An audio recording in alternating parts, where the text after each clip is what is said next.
Welcome to the 273rd of the COVID calls. This is a daily discussion of the COVID-19 pandemic with a diverse collection of disaster experts. My name is Scott Gabriel Knowles. I'm a historian of disasters at the Korea Advanced Institute of Science and Technology. I'm coming to you live from Daejeon, South Korea. Today, I welcome David Wallace Wells, journalist and author of The Uninhabitable Earth: Life After Warming. Just a reminder, you can catch COVID calls live most weekdays at 5:30 p.m. Eastern Time and many Fridays at 5:30 p.m. Korea time on YouTube. Just go to the COVID Calls YouTube channel to watch. You can hear COVID calls anytime, recorded as podcasts on Spotify, iTunes, Podbean, or anywhere you get podcasts. You can also keep up with COVID calls via Twitter using the handle @USODisaster or @COVID calls. Please help spread the word and send suggestions for future guests and future topics. Please feel free to suggest yourself as a future guest. As of today, May 6th, 2021, there are 3,244,926 deaths from COVID-19 globally. That's according to the Johns Hopkins University Coronavirus Resource Center. The death toll in the United States from COVID-19 is now 579,382. In Malaysia, 1,591 have died from COVID-19.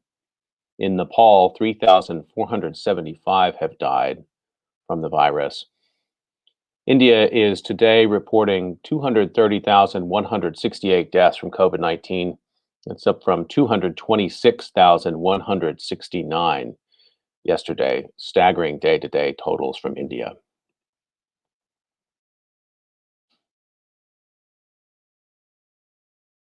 As a way to bring some humanity to the numbers, I've been reading a life story or a story of advocacy for those impacted by the pandemic, and I'd like to continue that now.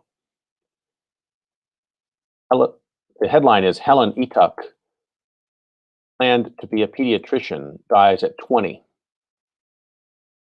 This was written by Catherine Q. Seeley and published in the Those We've Lost section of the New York Times on February 10th, 2021.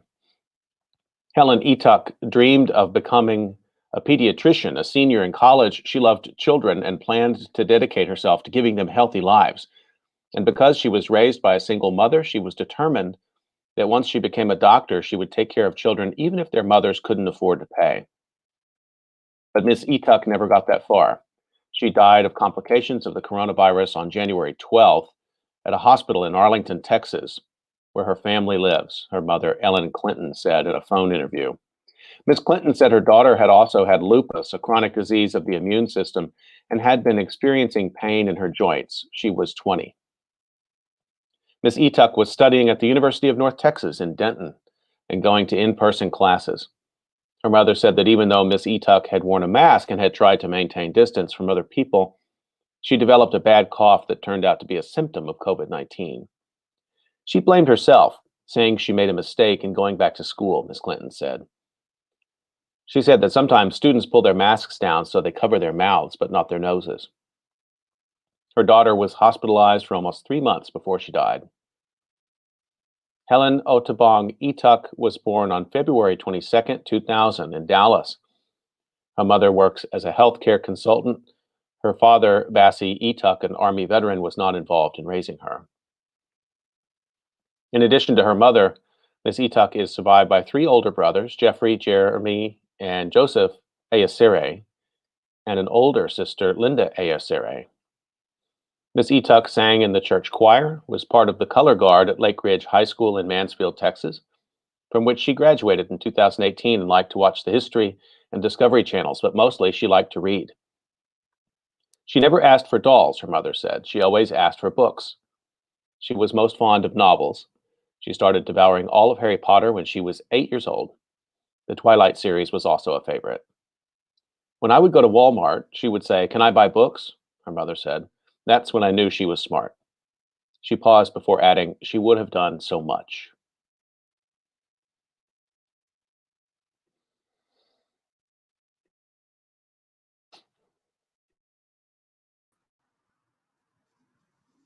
Okay, let's turn to the conversation for today. Really been looking forward to welcoming David Wallace Wells. Let me introduce him to you. David Wallace Wells is editor at large of New York Magazine and the author of the international best-selling book, The Uninhabitable Earth: Life After Warming. The New York Times called both brilliant and the scariest book I've ever read. The Guardian called it an epoch-defining book, and the Washington Post called it this generation's Silent Spring. He's a national fellow at the New America Foundation and writes frequently about the near future of science and technology. David Wallace Wells, welcome to COVID Calls. It's great to be here. Thanks so much for having me. I'm looking forward to talking. I'd like to start the way I usually do, just find out where you're calling in from and what the pandemic situation is there today.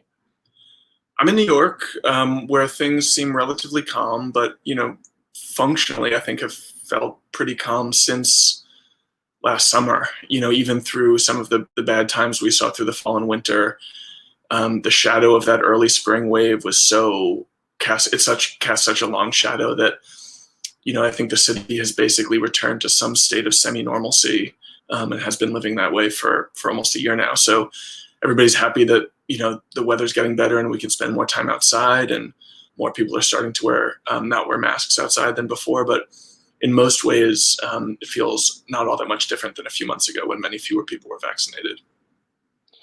You must have had to evolve different ways of doing your work, David, during that time. Have you returned back to something that looked like what reporting was for you in, say, February of 2020, or have you moved on to a different way of working? I mean, all my calls are now, Zoom.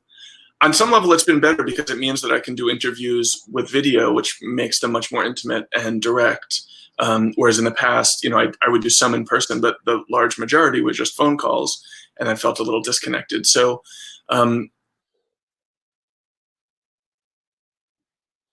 lots of real in-person reporting. I am vaccinated and should be safe, but I was just talking about this with my wife a few hours ago. I still feel a lot of the scarring of the last year. I'm not, and never was, all that scared of the disease itself, being a relatively young person, but all of the social practices that we adopted, I think, are going to take me at least a little longer to drop than maybe some other people. So we'll see when I feel comfortable. And in terms of vaccination there where you are, the assumption is everyone has it on demand and it's not even a point of contention anymore, or is there something different going on? Yeah, I mean, New York was fast even by American standards, which was fast by global standards. So we're a few weeks into you can walk into a pharmacy and get a vaccine if you want. They're giving out free baseball tickets at Mets and Yankees games if you get a vaccine on the way to the ballpark, or I think even at the ballpark there. So we're well past the needing to get vaccines to everybody who wants them, and we're now in the stage of trying to get people to the vaccines that we have. Mm-hmm. Well, I've been eager to talk with you on so many different topics, so let's jump in. I'd like to actually start. You testified before the Senate a few weeks ago, and in a special hearing at the Budget Committee, the Senate Budget Committee. The hearing was titled "The Cost of Inaction on Climate Change." I'm just going to read your opening couple of sentences of testimony, and we can talk about it. You said, "In the last calendar year, 2020, what was called at first the novel coronavirus killed, according to the CDC, 350,000 Americans. Air pollution from the burning of fossil fuels is not novel, but according to one recent estimate published in the journal Environmental Research, it also killed, in the last year, for which data are available, 350,000 Americans, a COVID-level mortality event in the midst of what appeared to most of us, overlooking the cost of burning fossil fuels, an unexceptional year." So, and it's a great hearing, and they gave you a lot of time to really develop some ideas in depth. I hope people will check that out. I was curious, why did you bring these two very arresting statistics into the same framework as you briefed the Senate? Well, I've been thinking more and more about air pollution in general. I think that as I sort of moved through my work on climate, I'm a relatively young person when it comes to climate change. I've been working on it for probably about 4 or 5 years now. It's not been a career-long focus, and so my perspective is changing as my work deepens. And air pollution has seemed more and more to me, especially over the last year, to be a really much bigger part of this story than almost anyone appreciates. Estimates are that globally, 10 million people are dying every year from pollution. Maybe more than that even, since some recent estimates, just looking at the burning of fossil fuels, say that maybe 9 million people globally are dying from pollution from the burning of fossil fuels. And as I said in my testimony, this is a Holocaust-level event every single year. And of course, we're not responding to it with anything like that urgency or anything like that moral outrage. And there are a lot of reasons for that, having to do with, the way that the villainy, the responsibility is distributed, the way that to some degree it is something we live with in exchange for economic growth, although I think that's less true than most people would believe. There are ways in which it has to, it's tied up in matters of global justice, in the sense in places like the US and Europe where we have relatively clean air, we just sort of think of air pollution as a problem of the developing world. And because those people are poorer and browner than us, we tend not to take their suffering all that seriously. For all those reasons, we're overlooking this incredibly dramatic, horrifying level of human suffering and death. And I wanted to sort of make a point of illustrating that by talking about how dramatically we responded to the arrival of this new threat last year, COVID-19, not just in the US, but all around the Northern Hemisphere, really all around the world, essentially retreating into bunkers for a period of months, at least, in order to protect ourselves and one another. And that this was in response to you cited this stats at the top of the show. There's actually a new report today suggesting that we may be undercounting the global mortality, the death toll by about half. So, but nevertheless, we're still talking about a disease that's killed fewer people than air pollution kills every year. And we've taken unbelievably dramatic measures against it, in some cases succeeding, in some cases failing.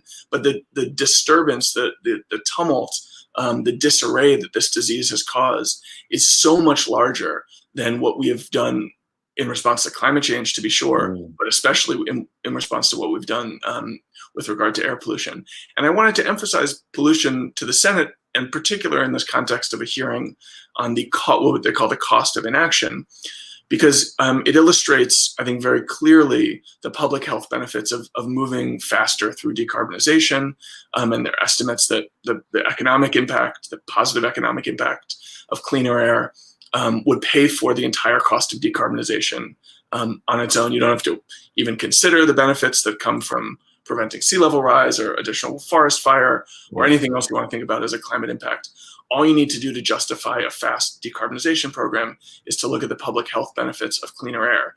And I thought that was a very clear illustration, especially in the context of the US Senate, where there was a sort of rhetorical unanimity between the two parties, but there was also a sort of broad skepticism about any program of decarbonization that would be very expensive. And I think air pollution in particular sort of breaks that skepticism down, because it shows, first of all, when you actually do cost benefit, it's a positive. Second of all, the benefits are concentrated not just nationally, but locally, which means you don't have to worry about what, say, China's doing or what Japan's doing. You can just, make the decision to move fast on decarbonization based on the benefits within your own borders. And because the benefits come relatively quickly, whereas cutting carbon out of the atmosphere, we'll see those benefits starting in a few decades. The benefits of cleaning up our air will come immediately. So for all those reasons, I think it's a very useful rhetorical device in talking about the urgency of climate action. And I think, one way of waking us up from what I have always thought of as our problematic complacency about climate is to say, look how much we did to protect ourselves against this novel threat. Why don't we think about the threat that's already here and will not ever go away in at least comparable terms that allow us to move with comparable speed and urgency and scale? I think it's a powerful way to frame it, and it also speaks, I think, to issues you raise in The Uninhabitable Earth. You have a section in there about the elements of chaos, and so the work there is moving past this idea of climate change, is it or isn't it, and actually saying it is. And so let's actually look at the evidence around us that you can already sense. and to try to then put those in some sort of context and develop that causality. And I appreciate, that part of the book, because it really is a tour of the many different ways. You could pick up any number of different things, from wildfire to ocean acidification to air pollution. You also do write about pandemics. There's a section on pandemic in there. And so that must have been on your mind as this pandemic was unfolding, what those linkages might look like between climate change and COVID-19. It's not intuitively clear, at least it didn't seem to be to people in February, March, or April of last year, what those connections might be. Where do you see the connections? Well, in general, in a future in which we are destabilizing the world's ecology and disrupting local ecosystems, sort of invading what had been previously sort of quote unquote untouched environments, if we do that more, we're going to be coming into contact with more and more novel pathogens, which means there's a higher and higher risk that some of them will prove, catastrophic to human health and perhaps produce a pandemic. In the case of this particular pandemic, I don't think we can say with real certainty or clarity that any of those forces played a role. I think, honestly, I think there's still some genuine questions about the origin of the disease. We still don't know exactly if it was a natural origin, what the intermediate host was. We don't know exactly how the disease moved and evolved from the predecessor disease. For all these reasons, we probably should be careful about not, attributing too much cause to any one particular factor, since we don't really know the story all that clearly. But in a world in which we were doing more of the things we've been doing for the last century, building up more, invading more natural habitats, we're going to be seeing more diseases, and some of them are going to be, sort of destabilizing. Climate change also sort of portends a worse disease future for other reasons. Because of the warming of the planet, it means that mosquitoes are going to be flying much farther afield than they used to, which means that all of the tropical diseases that they've carried, and which we've always understood to be sort of contained in the tropics, things like malaria and dengue, are likely to show up in much farther north and much farther south than we've ever understood, and we'll have to take prophylactic measures against them in many more parts of the world. I write in the book also a little bit, hyperbolically, there are also literally diseases frozen in ice that can become unfrozen and represent a human threat. I don't think that's going to be a meaningful part of our disease future, but it does just go to show you that when you destabilize something as fundamentally as we are destabilizing the planet's climate today, so many things happen that can't be predicted, and disease is often one of the outcomes. And just to give your readers a sense, I think most people your listeners a sense, most people don't truly understand just how different the world already is today, I think. And not just the one that our grandparents grew up in, but the one that every human who has ever lived has grown up in. So we're at, depending on how you count, 1.2 or 1.3 degrees Celsius of warming above the pre-industrial average. And that doesn't sound like very much, but it literally means the planet is hotter than it has ever been in the entire history of human civilization. So everything that we've ever known as a species is a result of climate conditions that we've already left behind. And I often say it's like we've landed on a new planet with a new set of climate conditions. We have to figure out what of the civilization we've brought with us can survive these new conditions, what will have to be remodeled, what will have to be discarded. The last time there was as much carbon in the atmosphere as there is today, the planet wasn't just 1.2 or 1.3 degrees warmer, it was about 3 degrees warmer. There were thick forests in the Arctic, and the seas weren't just a few centimeters higher, they were 25 meters higher than they are today. It was an entirely different world. Now, there are some reasons to think that we won't get there even with these carbon concentrations, but again, it just illustrates just how different the world that we have already made is from the one that we have built all of our expectations for the future upon. And that means that so much that will be coming for us in the future will be a surprise. And disease is, I think, one of the scariest of the surprises waiting in store for us.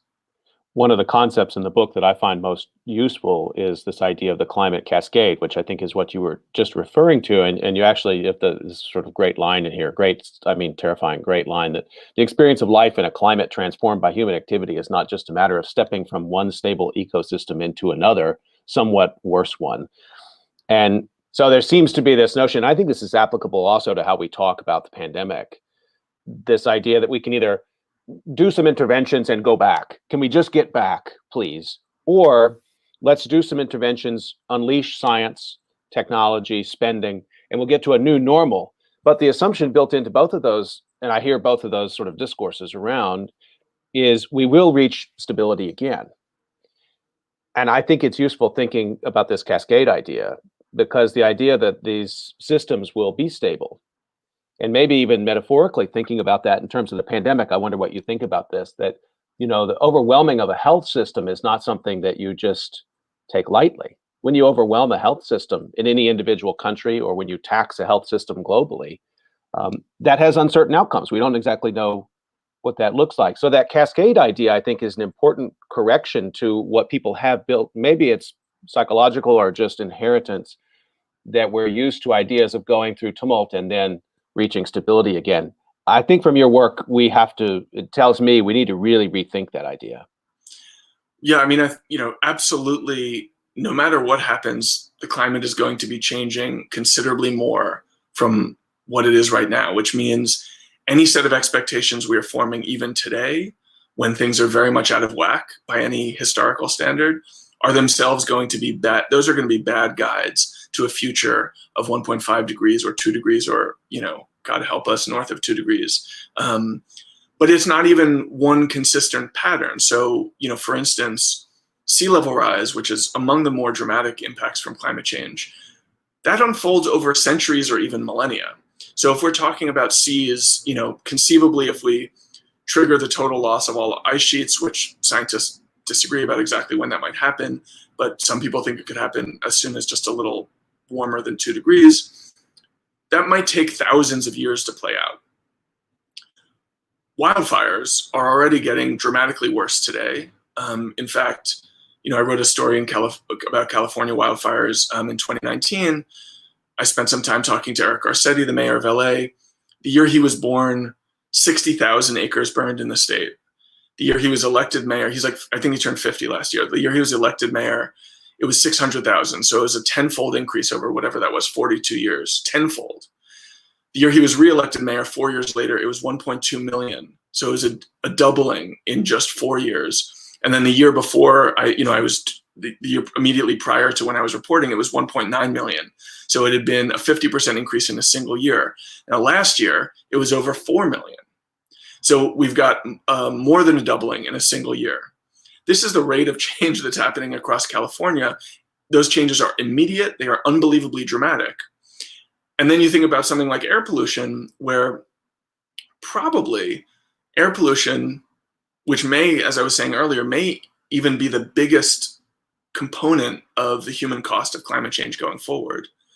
We may already be in the worst of it, because we are already on a path of decarbonization, electric vehicles, green energy, that will allow us to clean up the world's air. We don't know how fast it'll happen, but it's a pretty good bet that the air is going to be getting cleaner steadily over the next few decades. And that means for that climate impact, we may already be in the worst of it and getting better. And so you have all of these different timelines unfolding at once, which, even beyond the fact that there's no new normal, it's a very destabilizing experience to be in, because if you're basing your expectation for all climate impacts on, say, an understanding of flooding, that's very different than if you're basing it on an on an understanding of wildfire, or basing it on an understanding of air pollution. And so we have to constantly be recalibrating our sets of expectations. My own sense about normalization, which is, you're talking about how we have no hope of going back to normal, but we so want to do that in fact we keep imposing a sense of normality on things that were relatively recently completely unthinkable. So when I was in California reporting on those fires, I spoke to a lot of Californians, and I said to them, I'm a New Yorker. I don't understand, how can you live here under the threat of these fires? I spoke to a woman who lived in Malibu so long, she had lived through 9 fires. And they said to me, almost to a one, we've always had fires in California. And I said, no, they're getting a lot worse. They're probably going to get 6 times worse by the middle of the century, maybe even worse than that. The air pollution is really bad from them, it affects every part of human health, et cetera. How can you possibly continue to live in this environment? And, they said, some of them just said, no, we've always had fires, and like kind of refused to acknowledge that things had gotten so much worse. But some of them turned to me and said, but you're from New York and you guys had Hurricane Sandy. And I had to acknowledge that they were right. And that I also had completely normalized what had once been seen as this totally unlivable flooding event in New York City. And I think about that dynamic a lot. I think about it in two different ways. The first is it's a real shame that, well, the first is we may find a way to live normally in a world that looks to us today completely horrifying. And the second is that's a moral tragedy and a moral failure, because we are then accepting a level of human suffering from climate change that we know today would be wrong, but a decade or two from now, we might just accept as the wallpaper of our lives. And if we have a hope of responding, especially to the way that climate will impact the global south, in a way that we would be proud of on a moral basis, we really have to retain the standards that we have today, or even ideally the standards we might have had a few decades ago in thinking about how to respond to, say, heat impacts in South Asia, or, agricultural impacts in sub-Saharan Africa, which promise to be quite crippling and maybe even unovercomable without some really significant support from the richer parts of the world.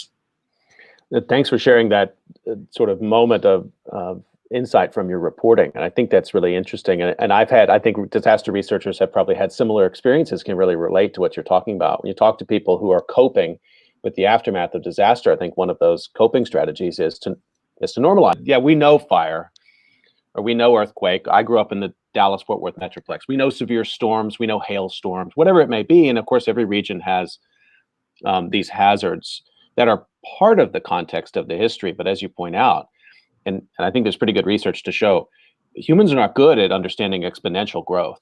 We're not good at understanding big numbers. And so we make sense of the evidence that's in front of us. And if it doesn't compute, we tell a story that somehow tries to make sense of it.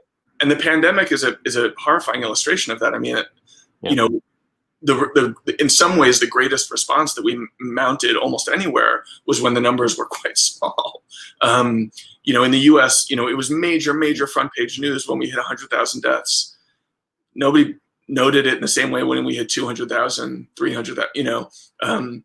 But I'm curious, how you see these questions playing out in South Korea, where so much where they've done so much of a better job, because the question of whether we will normalize and whether we can go back, or whether we've been thrown too much into disarray by this experience, that question will probably be answered very differently in a country like South Korea than in a country like the US, because the experiences of the pandemic were so different, and even so different in timeline. I mean, you must feel largely like you've been largely on the other side of this for about a year now. I arrived here only early this year. Oh, yeah. So when we left New Jersey, we left New York, New Jersey in February, I mean, it felt like that was really the first time that my family had kind of been out much. We'd stayed in a hotel, went to the airport, first time, and before vaccine for us, before vaccination. So we kind of felt like it was like escape from New York. I mean, we're like, there was this sense of like danger. And then we came to South Korea, and we went through, I think, 6 different checkpoints before we even got out of the airport in terms of installing apps on the phone. We were intersecting with the infection control regime that they've had in place here now for well over a year. You couldn't imagine 2 more different experiences. At the same time, access to vaccine here is not widespread. So I'm in this very strange situation. It's what the writer Malka Older has called jab lag, that I'm now talking with family and friends, talking with you back in New York, and vaccination is so ubiquitous that it's not even an issue of really conversation anymore. And here it's not available, but the number of cases on a daily basis is very low. What that means in the broader sense of like the political economy of South Korea, it's interesting. I'm learning a lot right now. But there's a lot of pride in the success of the infection control regime. And it has roots that go before, as you could expect, that are connected also to your work. Impacts of seasonal dust and pollution and air quality that's the precondition for adoption of masks, not some sort of general idea that Asians have a collective sense of sort of Confucian. So these are very sort of racist ideas that got out there. It's really rooted in coping mechanisms they've already developed here in the last decade to deal with things that you might call climate change or decreasing air quality. Yeah, I mean, it's also interesting in the U.S. We're now talking so much about, you talk about the jab lag. We're talking so much about our responsibility, especially towards the nations of the global South, and maybe most especially to India, to export the vaccines that we've been hoarding, or to release the IP so that they can be manufactured more freely elsewhere around the world. And there is that gap between, especially the U.S., but more broadly the sort of the first world nations' vaccination rates and the global South. On the other hand, there's also a gap between some of the countries that have done worst with the disease, the US, the UK, to a lesser extent, Israel, and some of even the quite advanced countries like South Korea, Japan, that did relatively well. And as a result, Australia, are moving much more slowly on vaccines. And so in this strange way, the US has obviously really, really stumbled, as did most of the countries of Europe, in trying to get a grip on the disease. But vaccination means that we may, at least for a period of time, sort of come out ahead and feel actually a little more safe than we might if we were walking around the streets of, for instance, Tokyo. New York may feel safer this month than Tokyo does, even though New York did so much of a worse job managing the disease at first. Right. I just want to remind folks that you're listening to COVID Calls, and I'm talking to David Wallace Wells today, the author of The Uninhabitable Earth. We're talking about climate change and the pandemic. I know you were tracking so one of the ideas that's been out there in circulation for a long time is that there must be a technological fix to climate change. Things could get bad. And we heard the same rhetoric with the pandemic. And I think the Trump administration adopting the Operation Warp Speed idea. It doesn't matter what we do with infection control. It'll be American technology that'll get us through this to the other side. I sound cynical without even really trying to, even the way I frame that. But the managerial response, the idea that we can manage our ways out of this crisis, is something I know you track pretty closely. I wonder what you think about things we can take from the pandemic response that might shed some light on the future of climate response. Well, I would actually separate out the vaccine dream. For me, the vaccine dream is the dream of not having to do anything at all, not having to change anything at all. It's not really a managerial dream. It's a dream of a silver bullet deus ex machina, because not just in the US, but all across Western Europe, most countries proved themselves unwilling to take the measures that were necessary, or they didn't have the leadership to implement the right policies that were necessary at the outset of the pandemic that would have actually helped them control it. When you look across the responses throughout East Asia in particular, and Oceania as well, you see a really, really sharp contrast, which is to say that those countries that responded soonest, fastest, most aggressively, and in a certain sense took most seriously the fear of the disease, were those who most quickly suppressed and even in many cases eradicated it. In those countries, the US, the UK, France, Italy, Spain, Germany, that felt themselves capable of catching up to the disease, they were devastated by that miscalculation and by that hubris. The countries, these were countries who, for the most part, see themselves, I wrote a piece about this called How the West Lost COVID. The West is a kind of an uncomfortable term to use. It's not an ideal one, but it is sort of the best shorthand for grouping like all the countries of Europe and North America together. These were all countries who understood themselves to be too wealthy for pandemics, too medically advanced for pandemics. And so we didn't really trust that there was a real risk there until it was right on our doorstep. And I don't just mean that the doorstep of the West, because when it showed up in Italy, people in Spain didn't prepare. And when it showed up in Spain, people in France didn't prepare. And when it showed up in France, people in the UK didn't prepare. And even in the US, for the most part, it took outbreaks in individual locations or states for local communities to really take seriously that threat. They can never say, oh, wow, what happened in New York is horrifying. We have to do everything we can to protect ourselves. They looked at what was happening in New York and thought, oh, there's like liberal governors. We're in a different place. We're going to be fine. This hubris that we saw all through all of these countries was absolutely catastrophic. And you see it very, very clearly when it comes to contemplating the threat of climate change, where many, many people in many of these countries will acknowledge that the planet is warming. Maybe a few years ago they would have denied it, but extreme weather has made that basically impossible. They will acknowledge that the planet is warming. They'll acknowledge that extreme weather is getting more common. And yet they just think, how could this possibly affect or damage my own life? I live in this, prosperous country surrounded by technology and concrete. I don't live on a melting ice flow. But this exact hubris is what cost us all with COVID, and I think is the big threat when it comes to climate change, because technology, if we will solve the problem of climate change, it will be solved through technology. But technology is not sufficient. We also need political will to implement that technology at scale, at speed, and the willingness, at least, if not excitement, to reorganize our societies to some degree to allow us to be safer and more resilient in the face of impacts that we know are coming. And the story there, the record there, as illustrated by the pandemic, is a real mixed one. To some degree, we took extreme measures. As I mentioned earlier, in the spring, there were billions of kids out of school across the Northern Hemisphere. Sure. And yet we did it so crudely and so poorly across Europe and the US that we really didn't manage to meaningfully respond at all. That really worries me. And as with COVID, the lesson of climate is if you wait until the impacts are at your doorstep, first of all, they're likely to be absolutely horrifying already. And second of all, they're going to get worse from there.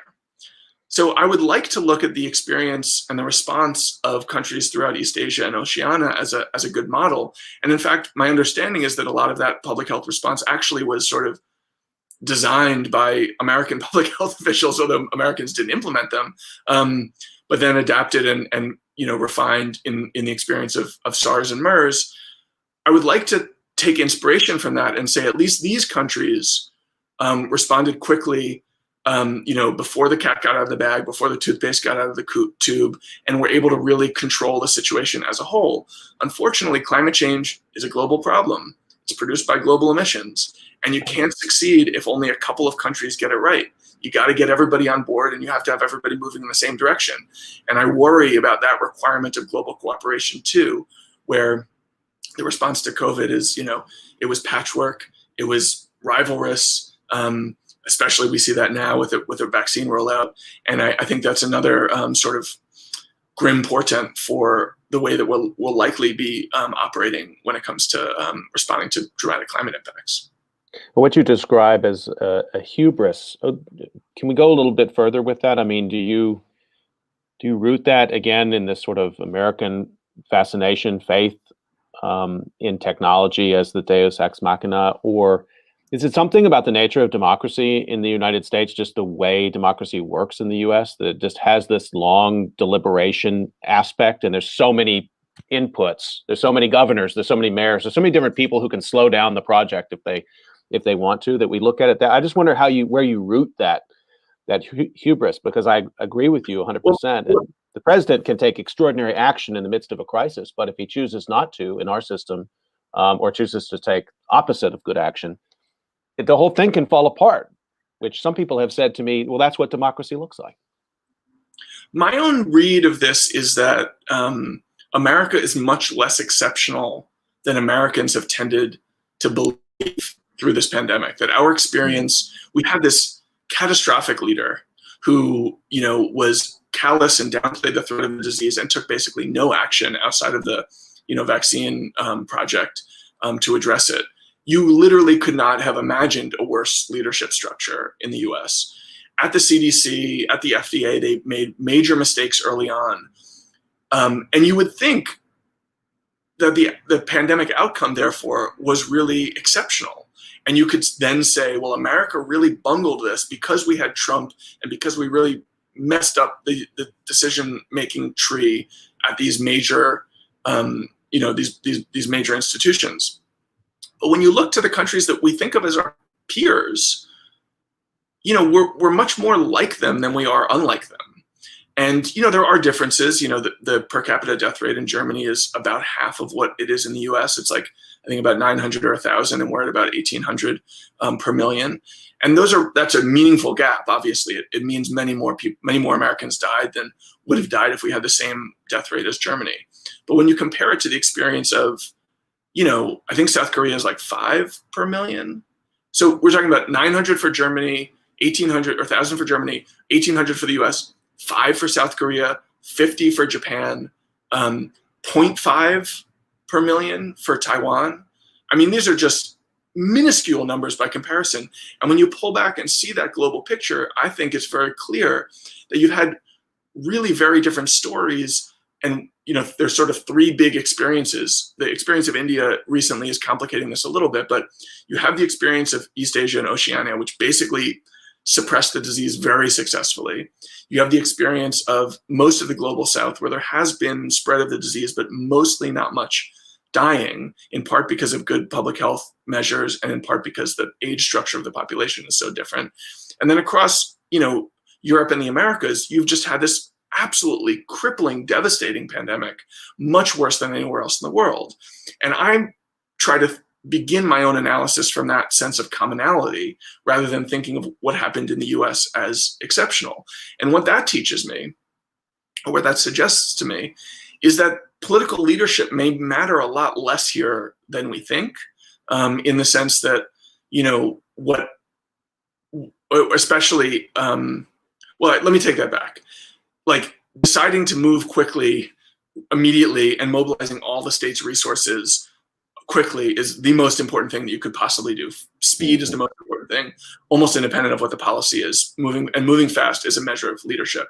But once the disease has already arrived locally and is circulating in community transmission, the measures that can be taken by leaders are relatively limited and don't have all that determinative an impact on the spread of the disease. Right. When you look across the US, we had this huge culture war fight all year. Blue states fighting with red states, publications saying, this governor who's lifting restrictions is essentially, killing his citizens. People in blue states terrified about the lifting of restrictions. And then you look at the actual data about social mobility, and it's sort of the same from state to state. People were wearing masks, even in the reddest states, for the most part, through the worst parts of the disease at quite high levels. The level of socializing was about the same. And as a result, a lot of the death rates were about the same. In this piece I wrote, I point out, it's not a perfect comparison. There are a lot of complicating factors, but, California had perhaps the most repressive, long-standing lockdown policies in the whole country. Florida had the least, and at least at the time I wrote the article, they ranked in terms of death rate in the country 27th and 29th. Now, maybe California would have been much, much worse if they had had an open policy. Probably they would have at least been somewhat worse. Maybe Florida would have done much, much better if they had had a much more restrictive set of policies. Probably they would have been a little bit better. But I think in our eagerness to give responsibility to political leaders, we've sort of overlooked a lot of the dynamics below political policy that have really shaped this disease, from climate, geography, residential density, willingness to wear masks, their whole host of other factors. And, again, as I said earlier, above all, speed is critical. And so political leadership there is really valuable. But I also, and so ultimately the big question for me about not just the West, but maybe the US particularly, is why we move so slowly, why we waited so long to move. And I think ultimately the answer to that is about our wealth. I think we really did believe that we were too rich to suffer in this way. I think we really did believe that our healthcare was technologically advanced and our bureaucracy was well-resourced enough that we could as I said earlier, play catch up. We didn't have Mhm. to beat the disease out of the gate. We could let it get here and then fight it back. And that was just deeply foolish. And one of the scientists I spoke to for my piece said to me, alongside these sort of factors of wealth, also, the sort of political culture that you talked about, where there's a sort of libertarian streak here that isn't necessarily as prominent elsewhere in the Right. world. Right. There was also just the fact that these are countries that, in part because they are so rich, have not suffered gravely at the level of the population in historical memory. And so there wasn't that muscle memory of like snapping into, a World War II scale mobile. When the US wants to talk about taking dramatic action, we always talk about World War II. That was 70 Exactly. years ago. Right. Right. And we haven't done anything since that required anything like that response. And I think that means, or has meant that we are less, our muscles here are a little bit, our quick twitch muscles are a little bit less developed than some other countries that are a little more, have a little more recent memory of responding quickly. And, throughout Asia, the conventional, everybody points to it, the experience of SARS and MERS was really, really significant. Mm-hmm. It shaped policy, but it also trained citizens to respond dramatically and be comfortable with a dramatic response. Without that, it's hard to know exactly. It's hard to imagine a country like the U.S. taking the kinds of measures that, for instance, South Korea did or China. And I don't think that has to do with how repressive or authoritarian China is or how Confucian the culture is. I think it's just our recent experience and our vulnerability is really different. And we've told ourselves for generations that we were invulnerable. The pandemic is in part, I think, a story of that delusion coming home to roost. In that sense, then, Trump, DeSantis, any governor you want to choose, they're bearers of that culture rather than creators of that culture. And I think it's something really interesting I want to stick with there that you pointed out as you talked about. We focused on the differences. Just let's take the United States, for example, the differences among different states, which were important at various moments of the pandemic, particularly in that earliest moment when it moves into the population. Is your health system prepared or not? I think that's really a defining feature. But you pointed out some of the collective actions. The lockdowns were pretty well uniform. They ended at variable times in different places, but my family in Texas was in lockdown. The collective action was real there. The grocery stores were closed. Masking was pretty universal. And so it's interesting to think with that back to climate change, that we've been told for so long that any kinds of collective actions or individual actions are impossible, either one. The people in an individual, they'll think that the problem is too great, so they'll never do anything. Collectively, it's too complicated, so we can't do it collectively. So what do? We just sit around and wait for the apocalypse. But it seems to me, in what you were just saying, that even in the pandemic, you find pieces of information that maybe push back on both of those notions. That people have acted both collectively and individually in ways that don't necessarily line up with who's gotten all the headlines, which is what did Trump do today? Yeah, I think on some level, the biggest and most dramatic development of this experience was just seeing response at this scale. Putting aside whether it worked, the entire world upended their lives for a period of months to protect one another. Now, different countries succeeded where others failed, but there was actually an incredible willingness to change the way that we live, to change our romantic lives, our family lives, our educational lives, our economic lives, across a huge number of different societies with different political cultures, different histories. There was an incredible willingness to make change out of fear. The question is whether we did that intelligently. But ultimately, on some level, when it comes to the question of lessons for climate, I find that encouraging, because if all that we're talking about is how to channel collective concern and will intelligently, that is to me a much easier challenge to solve than trying to find that will to begin with. And frankly, 2 years ago, if you had asked me, putting even aside climate change, if you had asked me, like, would a disease with this lethality rate that is, the death toll is concentrated in the very old, most people of middle age and especially the very young are pretty safe, like, would that be sufficient to completely upend the way of daily life for billions of people around the world? I would have said absolutely not. I would have thought that was preposterous.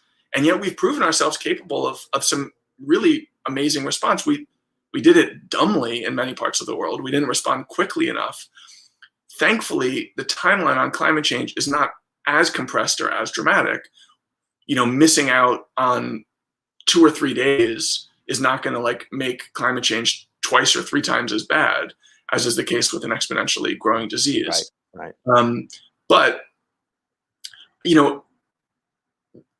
so whatever, in that sense, I find myself generally speaking encouraged. And I also think that, just as an aside, over the course of the past year, there has been an enormous amount of movement on climate and a lot of progress in ways I think we may not have even noticed because it was happening during a pandemic. I was going to ask you about that because you wrote a really nice piece about that, which appeared, I think, in January, titled "After Alarmism." And just in there, you point out, you said that policy progress over the last year has almost been smuggled into place all over the world under cover of pandemic night. This is a really interesting thing too. It also speaks to sort of some of the problems that people have, sort of imagining that's sort of like one dominant disaster paradigm at any given time. It's a little hard to work with too. But tell us a little bit about that piece, like what did happen last year while we were paying attention to the pandemic. Well, so there are some stories that are a little longer than just last year. One of them is that the price of renewables has just been falling dramatically, as has the price of battery technology, which means that the logic of decarbonization is the cost-benefit analysis there is so strong. Whereas a few years ago, it was understood by most people to be economically burdensome to take action. Now, almost every policymaker, almost every economist in the world will tell you you'll be better off if you move faster and make investments faster. That's really been important in shaping the landscape of possibility, as has this global protest movement that started a few years ago with Greta and Extinction Rebellion, but is much bigger than any two people or two groups. You're starting to see a whole new cultural awakening in the leadership, global political leadership class, also in the business class. And so as a result, literally over the course of the pandemic, we had ambitious new net zero carbon pledges made by many constituent members of the EU, but also the EU as a whole. Just yesterday or today, Germany announced a new pledge. The UK has made a very ambitious one.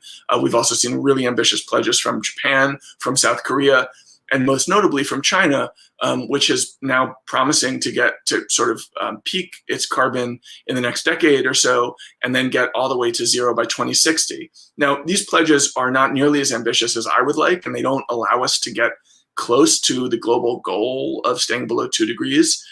Even if they were all implemented, we get, according to sort of the best estimate, about 2.4 degrees, which is still unacceptably high. And yet its ambition well beyond anything that has ever been put forward before in the generations of climate activism. And that means that, we had to previously, just a year or two ago, talk about our median outcome for climate at something like 4 degrees, where we're talking about, hundreds of millions of climate refugees. We're talking about parts of the planet hit by 6 climate-driven natural disasters at once, twice as much war as we have today, agricultural yields falling by as much as half, really, really unbelievably disorienting, catastrophic climate impacts. And now we're talking about a median projection of 2.5 degrees, which is considerably better. And we've made that progress in just a few years' time, a lot of it having to do with the promises that were made during this pandemic. And, I think that there are a lot of people to credit for this transformation. I think that, the political pressure of activist groups has been critical. I think growing public awareness of climate impacts from extreme weather is really important, has been really important too. You can no longer believe that this is not a problem. But I also think that the economic opportunities offered by changing cost-benefit analysis, and separately by the new economic paradigm that has been embraced by so many central banks and central government figures over the last year, has really opened things up. Whereas, 5 years ago, 10 years ago, if you said you got to spend a couple $1 trillion a year in US dollars to decarbonize, that would have seemed like an impossibly high price tag. But we've just come through this year where we spent whatever the total figure was, $5-6 trillion on pandemic relief. And, we're going to be dealing with the balance sheet impacts of that going forward. But we've really expanded our sense of what is possible in terms of government action.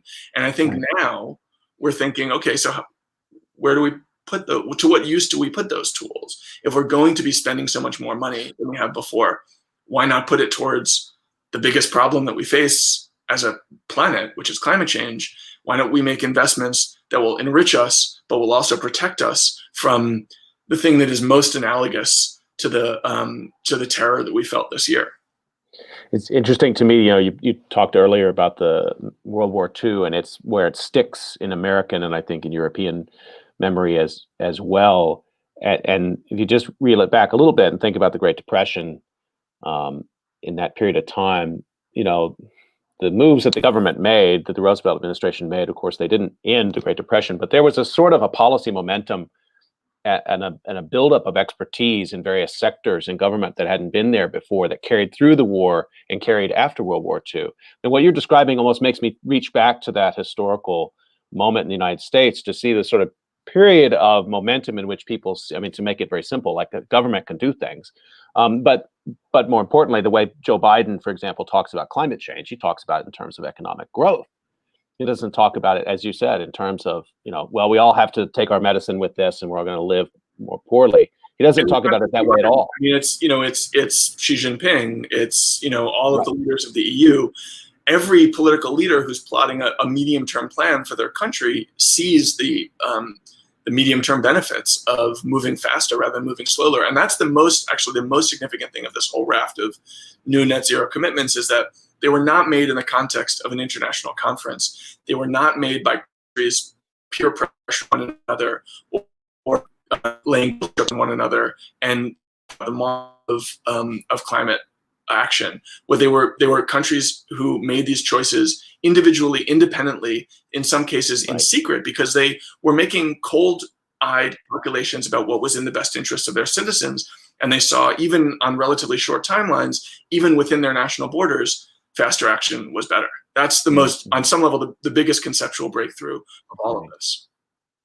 We're almost up on time in COVID Calls with David Wallace Wells. I want to sort of ask you the researcher's question here for disaster researchers who are listening to this call. I love your work. I love reading about the way you make sense of disaster. I like the way you write about time.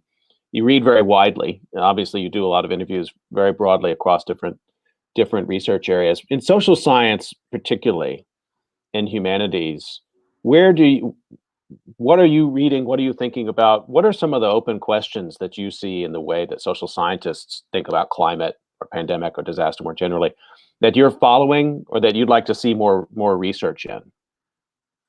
Well, I think ultimately the biggest question is how climate impacts and climate action will map onto global inequality.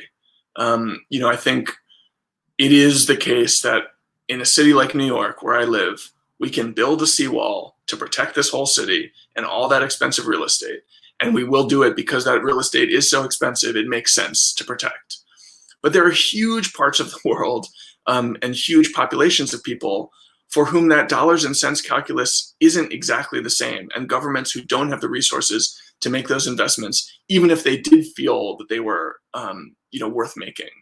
And that is ultimately the big challenge here. As has been said by many other people long before I started even thinking seriously about climate, this is a horror story that affects us disproportionately, even though it also affects us universally. Those who are most responsible for the problem, namely the US, but also to a lesser extent the countries of Europe, and now increasingly China, are those who are going to be hit least hard. And those countries who have done the least to bring about this new challenge, this new crisis, are those who are going to be hit the hardest. How we think about responsibility there is hugely, hugely important. And to this point, the wealthy nations of the world have utterly failed to address the needs of the developing world when it comes to climate. We've taken very, very limited philanthropic measures. We've done very little licensing of IP, which has been talked about a lot with regard to vaccines. There's not really been that discussion at any large scale with climate tech. Now, I'm not saying that we're there. We should be doing that. There's an important place for innovation too, and incentivizing that innovation. But the whole question of, the Industrial Revolution was invented in England. The empire built on that power ruled over India for 2 centuries. Right. India is now the country scheduled to be hit hardest in the entire world from climate impacts. What's the responsibility of Brits to Indians when it comes to climate change? If tens of millions of Indians have to move, or if cities like Calcutta have to be entirely rebuilt to make them habitable in higher temperatures, who's going to foot that bill? Who's going to make sure that India is decarbonizing? Who's going to help them decarbonize to keep us in line with our climate goals? And the U.S. has produced the most carbon emissions of any country in history, considerably more than China, who's the current leader. And since carbon hangs in the air for centuries, you really do have to take this longer sense of assessment of responsibility. We essentially built Saudi Arabia as a oil pipeline client state of ours. That was not a oil state before the U.S. got involved. That is now a country that will be so hot, it is going to be almost impossible to go on a pilgrimage to Mecca within a few decades because of the perturbations of the climate that have been produced by an American-led fossil fuel economy that was powered by oil that we extracted effectively from Saudi Arabia. What is our responsibility to those Saudis? In fact, what is our responsibility to the billion Muslims in the world who might want to go on a pilgrimage to Mecca? How do we think about that? How do we pay for it? How do we, all of these questions are incredibly thorny at a hard-nosed geopolitical level, at a basic level of moral humanitarianism, at an ethical level. Practically speaking, technically, how do we design the financial instruments we need to help them? How do we design the technology we need to help?